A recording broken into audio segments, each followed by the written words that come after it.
aimless in a sea of the dying and shameless. A sea of the aimless. I don't wanna be one of the nameless. I'ma wake up with the mindset that one day I'm. Nah, ini menurut saya ada yang lucu sih. Karena Haris Pratama kemarin yaitu melaporkan ke Polda Metro Jaya atas pemukulan yang terjadi kepadanya. Tetapi di sini yang rame, yang viral juga malah Ratna Sarumpait. Seharusnya kan Haris Pratama. Tetapi malah netizen membandingkan kasus dari Ratna Sarumpait dan juga Haris Pratama. Nah, kira-kira apa sama ya? Bahkan di sini netizen unik, malah membandingkan Ratna Sarumpait jilid 2. Nah, lebih bengep si nenek Ratna Sarumpait. Orang-orang dianiaya kenapa larinya ke saksi sidang. Jangan-jangan dia dibayar orang untuk memukuli dia sendiri. Ini juga dari Andi Sugiarto. Jadi ingat kasus Ratna Sarumpait. Ini nanti jangan-jangan karena kasus pribadi. Mereka terlalu semangat untuk menghakimi pemerintah. Nanti malu sendiri loh.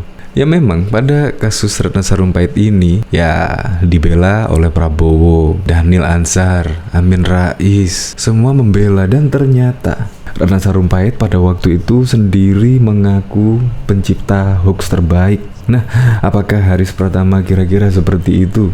Nah, biarkan kepolisian yang nanti mengungkapnya. Bahkan di sini juga nanti kayak kasus Ratna Sarumpait ternyata jatuh dari pohon ngintip orang mandi. Ya memang kemarin saat Ratna Sarumpait mengaku dipukul seseorang itu sangat heboh.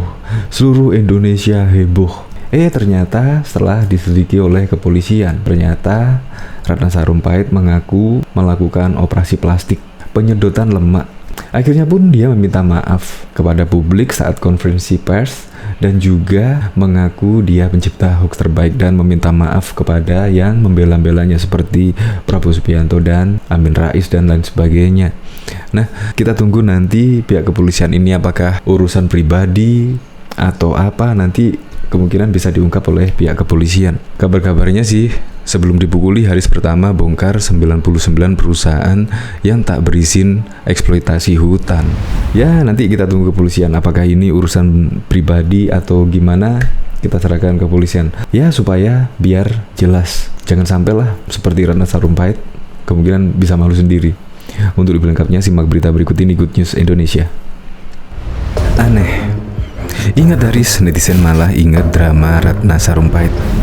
Ketua Umum DPP Komite Nasional Pemuda Indonesia KNPI, Haris Pratama, dipukul orang tak dikenal saat hendak makan di kawasan Cikini, Jakarta Pusat pada Senin siang, 21 Februari 2022.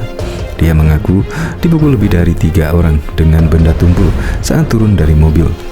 Haris menceritakan dirinya baru turun dari mobil, kemudian langsung dihujani pukul dan benda tumpul oleh lebih dari 3 orang. Diduga para pelaku telah membuntuti sejak keluar dari kediamannya.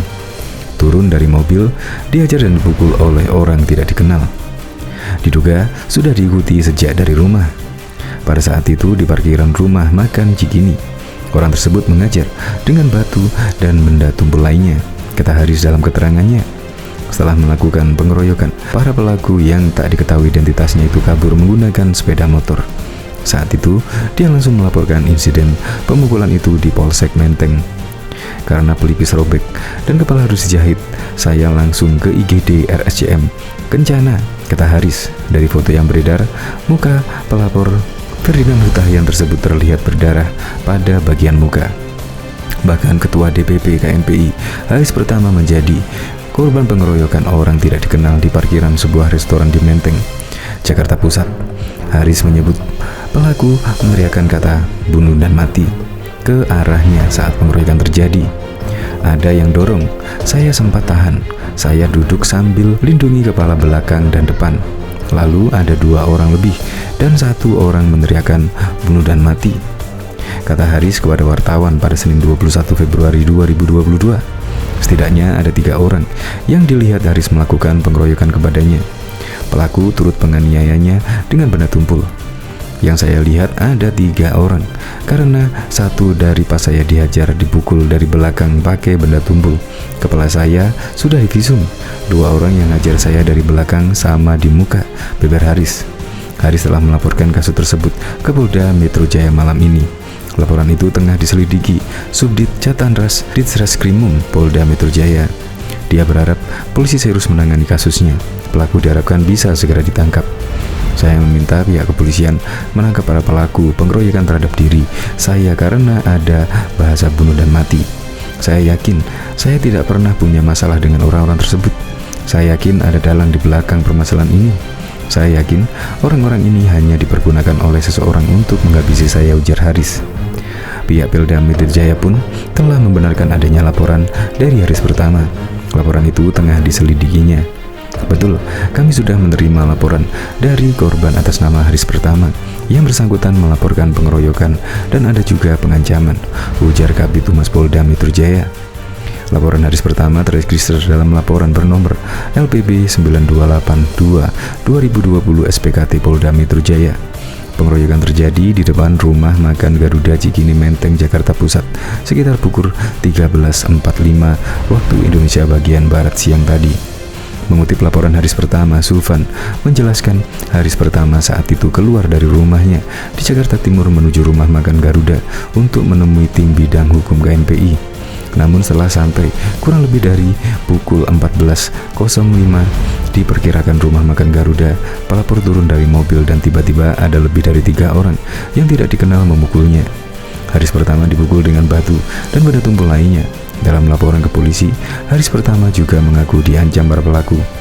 Korban dipukul dengan batu dan benda tumpul lainnya hingga diancam, tuturnya. Bahkan juga diketahui pada waktu itu Ratna Sarumpait membuat kebohongan soal penganiayaan. Ia pun mengaku sebagai pencipta berita bohong alias hoax terbaik. Pernyataan Ratna ini mematahkan kabar bahwa dia dianiaya di Bandung pada 21 September 2018. Polisi sebelumnya mengatakan Ratna ke RS Bina Estetika di Jakarta pada 21 September, bukan di Bandung. Sambil terisak menahan tangis, aktivis berusia 70 tahun ini meminta maaf kepada semua pihak, termasuk kepada pihak yang selama ini dikritiknya. Ratna mengaku berbohong soal penganiayaan dirinya saat bertemu dengan sejumlah orang, diantaranya Prabowo Subianto, Fadlizon, dan Amin Rais. Saya juga meminta maaf kepada semua pihak yang selama ini mungkin dengan suara keras saya kritik dan kali ini berbalik ke saya. Kali ini saya pencipta hoax terbaik ternyata menghebohkan semua negeri, ujar Ratna dalam jumpa pers di kediamannya Jalan Kampung Melayu Kecil 524 Bukit Duri, Jakarta Selatan pada Rabu 3 Oktober 2018 yang lalu. Tanggal 21 saya mendatangi rumah sakit khusus bedah menemui Dr. Sidik, ahli bedah plastik. Kedatangan saya ke situ karena kami sepakat beliau akan menyedot lemak di kiri kanan saya, tutur Ratna. Ia mengatakan kebohongan berawal hanya untuk mencari alasan kepada anak-anaknya. Karena kebohongannya, Ratna meminta maaf kepada Prabowo yang sudah membelanya. Saya dengan sangat memohon maaf kepada Pak Prabowo, terutama Pak Prabowo Subianto yang kemarin dengan tulus membela saya, membela kebohongan yang saya buat.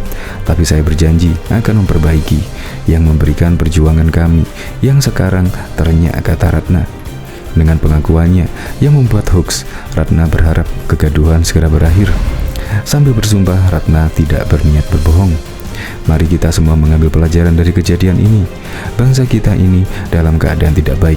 Seperti apa yang saya lakukan ini, seperti apa yang kita hebohkan selama ini.